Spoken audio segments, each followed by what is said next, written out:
Welcome to the We Are Human Leaders podcast. I'm Sally Clark, co-director at Human Leaders, and today we've got a special episode as we go inside the Human Leaders community for one of our expert-led live sessions. Our live expert sessions are a core component of the Human Leaders Experience as we curate the world's top thought leaders in the leadership space to educate and stimulate evolution for our leadership community. In this session, Alexis hosted Eitan Sharir of Dynamic Achievement to deep dive into ego and the role it plays in leadership. This episode is candid, enlightening, and a little bit uncomfortable, all in one. Welcome in and enjoy. Welcome everyone to We Are Human Leaders. Today we have an expert live session with Eitan Sharir joining us from Canada. And today's session we're going to be unpacking the ego, understanding it and how it impacts collaboration and safety in our organizations.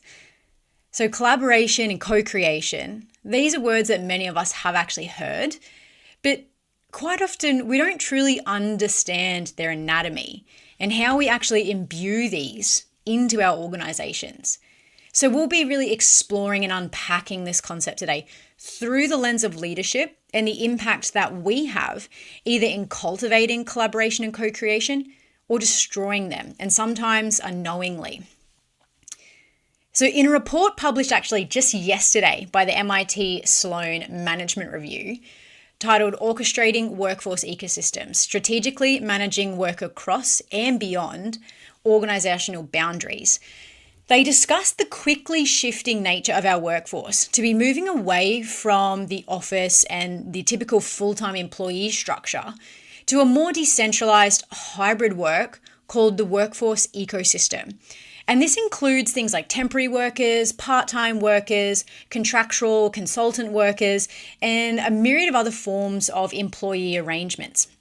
So in this report, they speak to the power dynamic shift in organizations away from typical leadership control and more to a contribution model, both from internal of the organization and now all of these external stakeholders that are part of the broader workforce ecosystem. This really begs the question for those of us in leadership. Are our legacy processes and are our legacy mindsets capable of handling this shift towards the workforce ecosystem? As a leader, who do we need to become to effectively manage workforce ecosystems reliant on contribution, collaboration, and co-creation of increasingly external humans in our workforce ecosystems? So today I'm delighted to be speaking with Eitan Sharir, who's going to share with us how we can identify and overcome the ego trap that many leaders fall into when trying to drive collaboration and psychological safety in their organizations. So Eitan calls this the For Me Creator Trap, and he's developed the Co-Creation Activator to help us overcome this. So a little bit about Eitan. He's the president of organizational culture and performance at Dynamic Achievement. For more than 20 years, he's worked with leading organizations including Starbucks, IKEA, Avis, IBM, Coca-Cola, Unilever, Mercedes-Benz, and Lululemon to enable organizations to achieve the real and sustainable business results they're looking for. Eitan applies the Co-Creator Activator process, which is an advanced approach unique to Dynamic Achievement. So in addition to his consulting work, Eitan shares his knowledge and insights as a keynote speaker for association conferences and organizational retreats on how to develop a culture of excellence in the area of culture, leadership, service excellence, and teams. And Eitan's also the author of Activate Your Power, How to Unlock Your Potential and Direct Your Own Success. He holds a Bachelor of Commerce degree with a double major in Business Economics and Economics and a postgraduate commerce degree in General Management and International Marketing. He's also reached a master's level in Neuro-Linguistic Programming and is a certified business coach with the Behavioral Coach Institute. So welcome to Human Leaders, Eitan. We're so excited to be learning from you today. And let's get started then. So I'm going to start with a question for you, Eitan, and it's one that I feel as human leaders and as humans first, we always love diving into here, and that is what actually started this process for you. Can we hear a little bit about your story and what brought you to develop the Co-Creation Activator? Yeah, absolutely. So I've been consulting for over 25 years now. I started off in South Africa. You'll hear by my accent.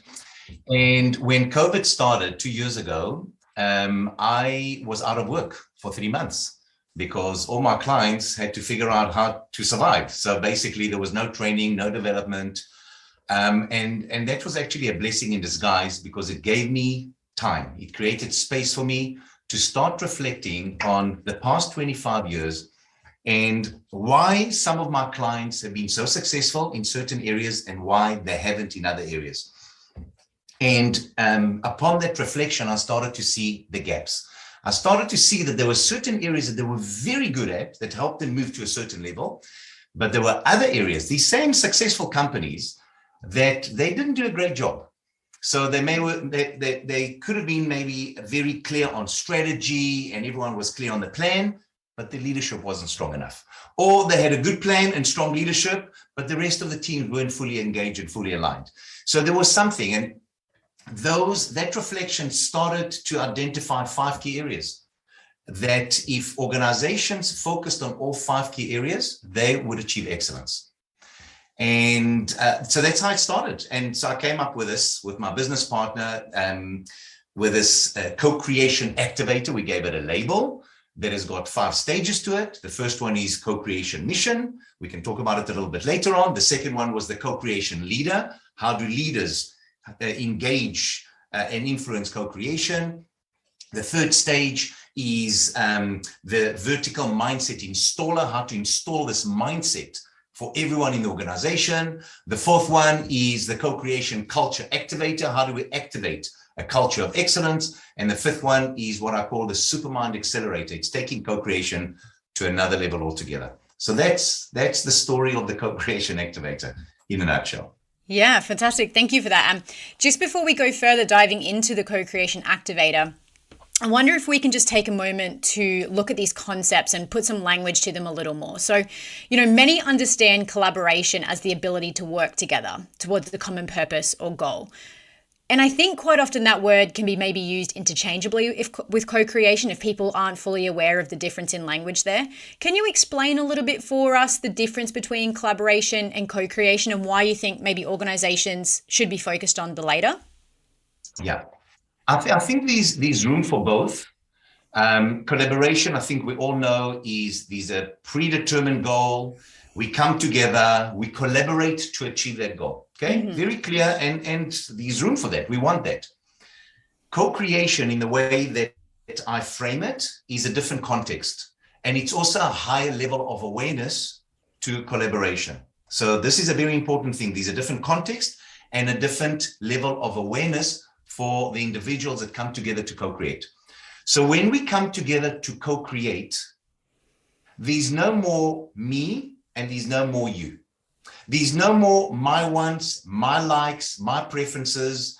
There's no more I agree or disagree. There isn't it's no longer the way that we think about coming together. So in a very simple term, co-creation is coming together as one mind to create and co-create something that has never been created before. So there could be a set goal, but we are co-creating something beyond that and achieving results that we've never achieved before.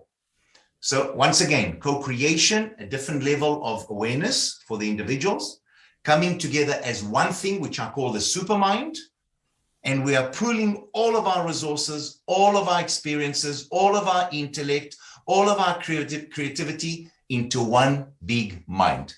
That is co-creation. It's very different. So if you just have a meeting and you call it co-creation, it doesn't make it co-creation. It's just another meeting. I love this. And I think it's really important for us because it helps us decide if our behavior is really in alignment with that. So for me, what I'm hearing is collaboration is really this idea that we show up as an individual with our skills, with our abilities, with the way that we work, our preferences for work. And you get to show up with your skills, your abilities, your preferences, your behaviors, and together we work towards a common purpose or a common outcome. But with co-creation, we know perhaps that we have a mission. So we know we want to head in this general direction, but we're almost going to drop those boundaries and together create something bigger than ourselves that we might even not be able to conceive yet. Does that kind of sound like it's the difference between the two?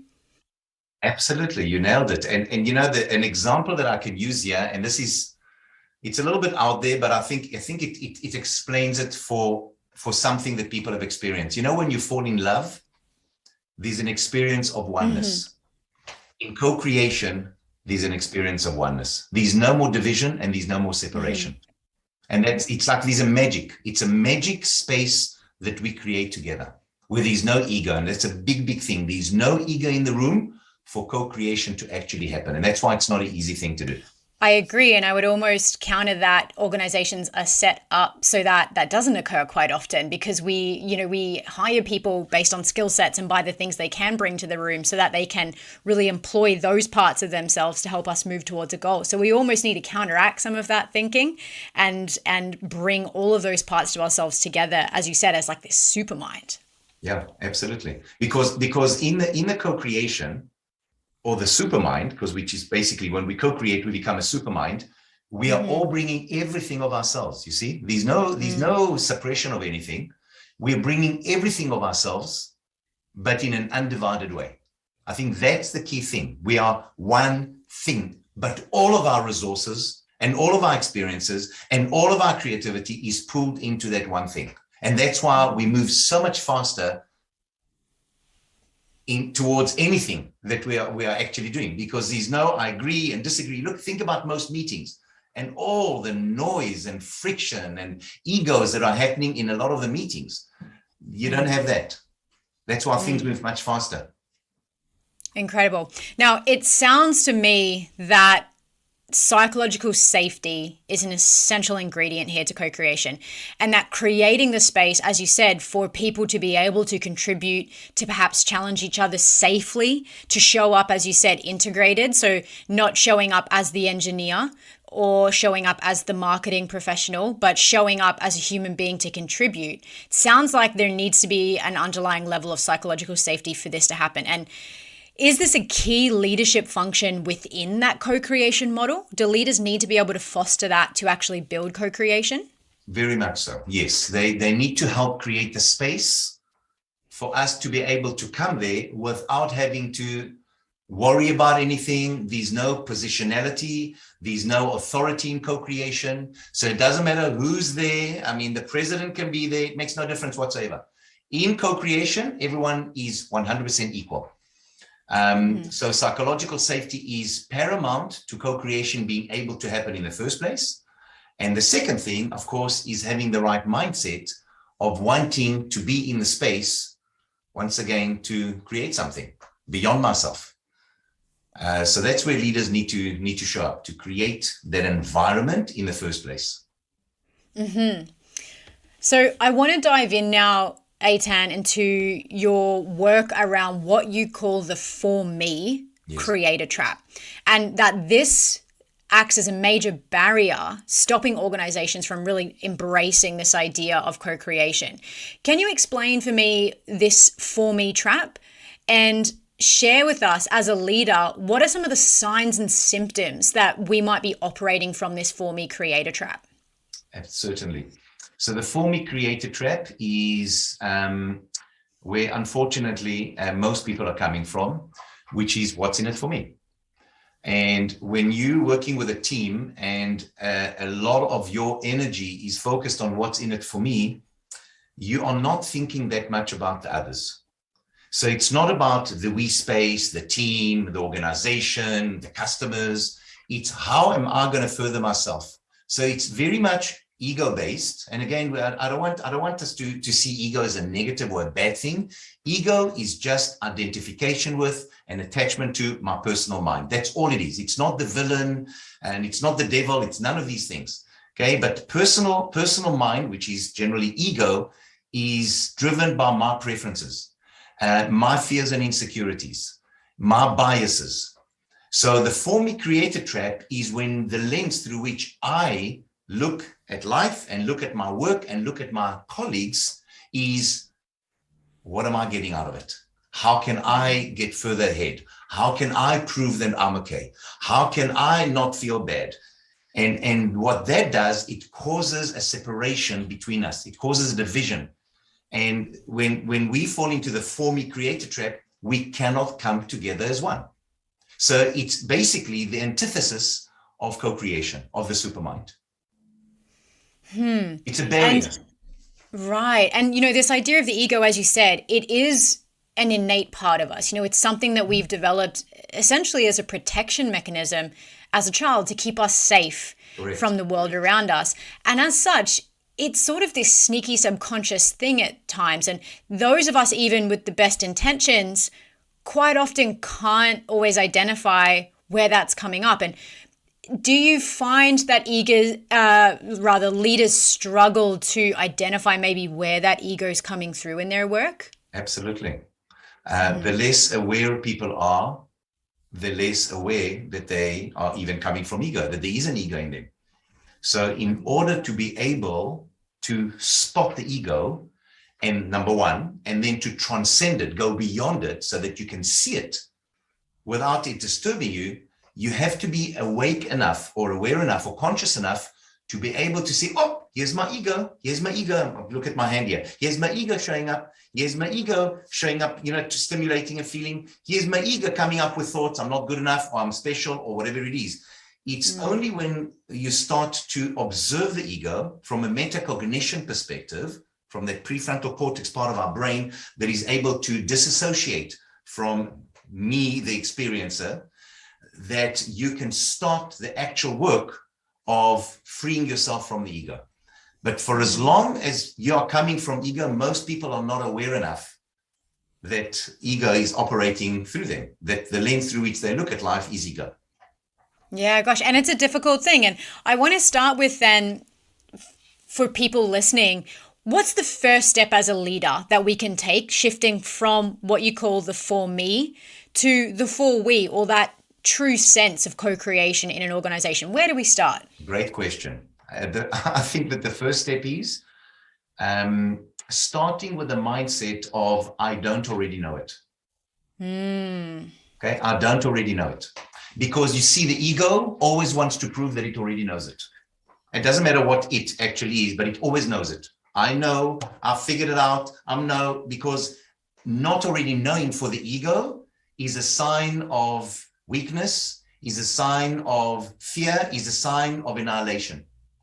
And the ego will do everything to survive. So in order to survive, the ego needs an enemy, needs the other, needs a division, needs to be better than, needs to win.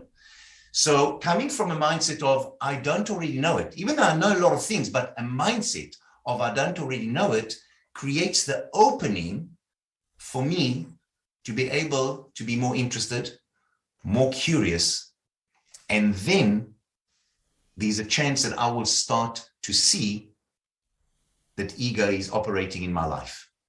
The ego that doesn't stop talking to me, the ego that doesn't stop preferring, I like, I don't like, I agree, I disagree, I'm better than, I'm worse than.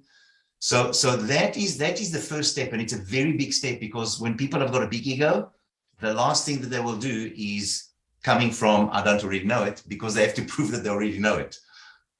So that's the first part of the practice.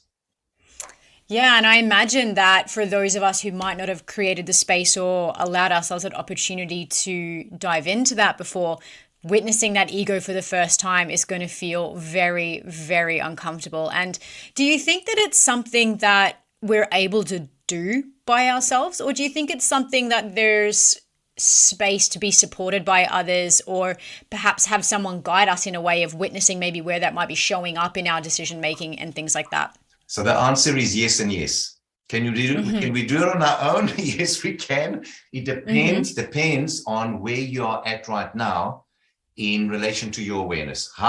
What is your level of current awareness? If it's a little bit more aware, you can do a lot of it on your own. But if you're not really, and most people are not really, okay, there's a scale here, we're not going to go through it right now, then having someone act as your mirror is invaluable.